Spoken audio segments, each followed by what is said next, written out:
জনগণের স্বার্থে বিরোধী দলের সাথে যে কোনো আলোচনায় বসতে প্রস্তুত আছে সরকার। সংসদে এমনটাই জানিয়েছেন প্রধানমন্ত্রী তারেক রহমান। বলেন, দেশ ও মানুষের স্বার্থ রক্ষার্থে সরকার এবং বিরোধী দলের মধ্যে কোনো মতপার্থক্য নেই। জাতীয় স্বার্থকে সর্বোচ্চ অগ্রাধিকার দিয়ে বাস্তবসম্মত প্রস্তাব দ্রুত বাস্তবায়নের আশ্বাস দেন সরকার প্রধান।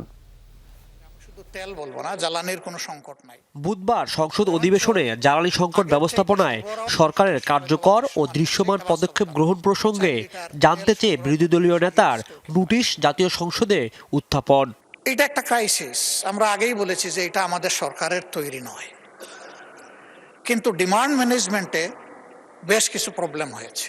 সংসদে জরুরি জনগুরুত্বপূর্ণ বিষয়ে বিরোধী দলীয় নেতার আলোচনার প্রস্তাবের জবাবে প্রধানমন্ত্রী তারেক রহমান বলেন, বর্তমান বৈশ্বিক বাস্তবতায় জ্বালানি, অর্থনীতি, নিরাপত্তা সবকিছুই অত্যন্ত গুরুত্বপূর্ণ ইস্যু।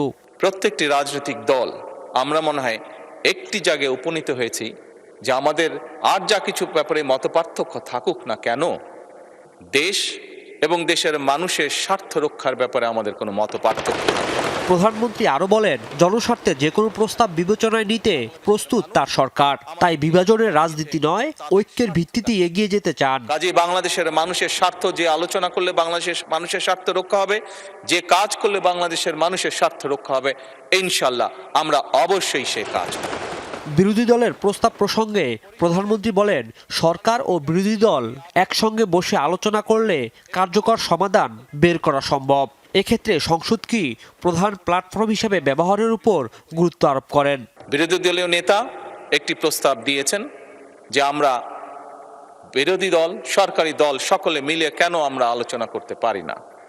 আমি সংসদকে অবহিত করতে চাই সংসদ নেতা হিসাবে যে অবশ্যই আমরা বিরোধী দলকে আমন্ত্রণ জানাবো, আমাদের অবস্থান থেকে আমরা বসবো, আমরা আলোচনা করব।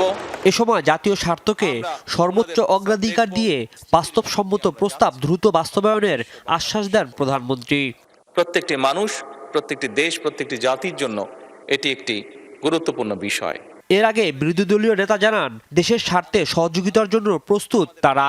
আমাদের কিছু প্রপোজাল আছে, আমরা আপনাদের হাতেই তুলে দেব, কারণ এক্সিকিউশন হবে আপনাদের মাধ্যমে।